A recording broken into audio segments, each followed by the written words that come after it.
All right. It's still Christmas, so me and the Cheeto thought we throw a little bonus extra in here for you guys with a little Have Cheeto Will view. Uh, Review number 491. That's right. What are we reviewing today, you might ask? Well, I'll give you a hint. It's not Wednesday. But then again, isn't every day Wednesday when you have Wild Eye to talk about? That's right. We're talking about Wild Eye on Christmas. So we got Cannibal, a creature from Cannibal Creek. It came to the mail from us this week from our good friends over at Wild Eye. Merry Christmas to Rob and the boys and the ladies. Uh, uh, Thank you very much for sending this. Um, we popped it on right when we got it. We got this, and we got American Scarecrow. But we wanted to check this out first because Horror DVD Devil 333 Tim said this was a fun movie. So we popped it on there, and you know what? He's right. This was a fun movie. Um, of course, it was really fun is when we were watching it and the opening credits come on out, and I see a name pop out at me. John Miglore, probably killing that name. And I'm going like, I've seen that name somewhere before. Where have I seen that name before? And the credits keep rolling, and lo and behold, our good pal Brett Kelly pops up, and I'm going like, you know what? I know that I knew that name somewhere. It was the guy from Ouija Shark, the dad. so this movie is tied to the Brett Kelly family. This is actually written and directed by John, though. This is his movie. Brett has a cameo appearance in it, though. Um, yeah, so basically, this movie is about a cannibal family in the woods, and they kidnap people who go inside their forest, and they keep them prisoner, and then once in a while they'll bring them on out, and they'll hack them up for din din.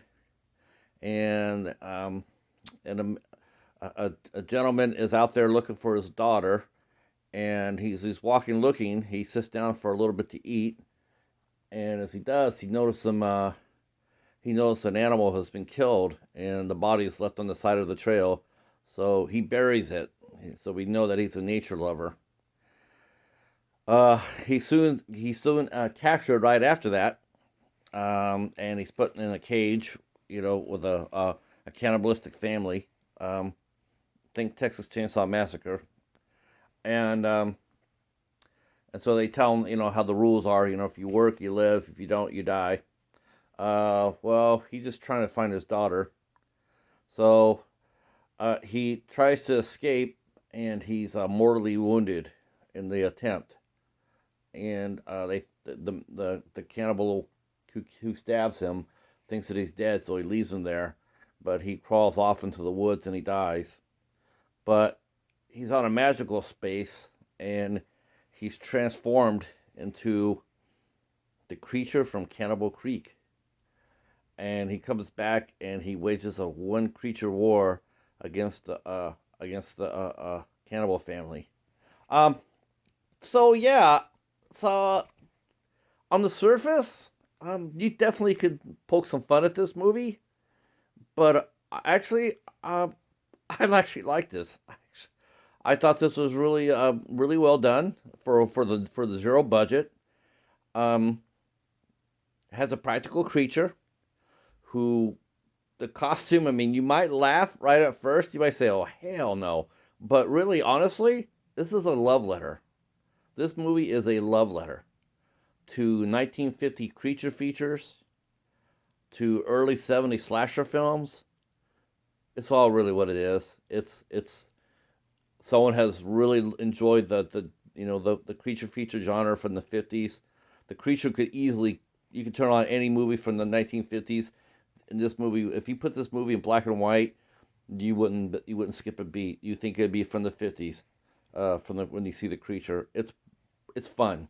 Um, I have to go with that too with Tim's review. This was a lot of fun.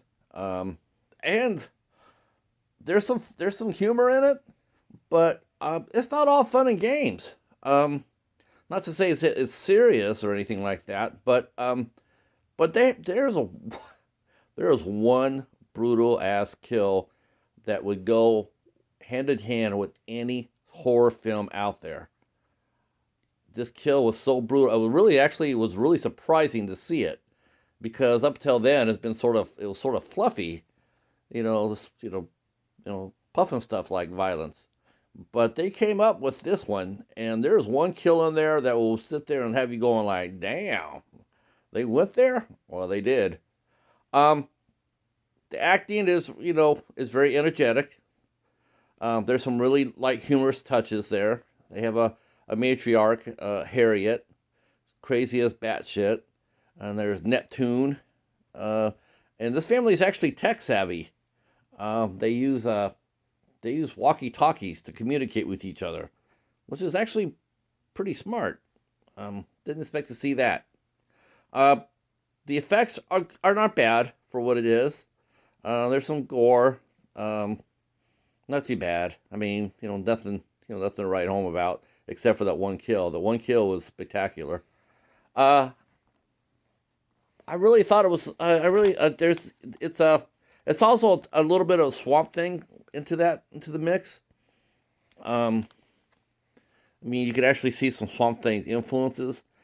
The movie's laid out like a comic book, and with the color, the animated little for exposition, it has a little animation on there. The creature is also very nature friendly. He's not just an indiscriminate killer. If you hurt other people or animals, he will come get you. If you have a pure of heart, he won't. Um, yeah, this was a lot of fun. I was not expecting this from the boys from the Wild Eye. Just like I'm sure they're probably surprised that we're giving this a big thumbs up because we are. We think this is a lot of fun. And honestly, if Ouija Shark had been this much fun, wow, who knows, right? But this was from the heart, and I really enjoyed it. And there's even room for a possible sequel. And honestly, I hope they do. I hope they come back with it because if they in the spirit of how John did his movie, I would welcome another sequel. I would welcome a sequel for this for sure. I'll leave a link to Wild Eye on the bottom here. Also leave a link to our review of a couple of Wild Eye movies we've done in the past, in case you want to read them. And so yeah, so if you like this review, this Christmas review, hit the subscribe button, hit the bell to let people know, to let you know when I'm putting something new up. And if not, we'll have to send the creature after you. That's right. Um, so until then, we'll see you on the flippity flip. Merry Christmas once again, and peace.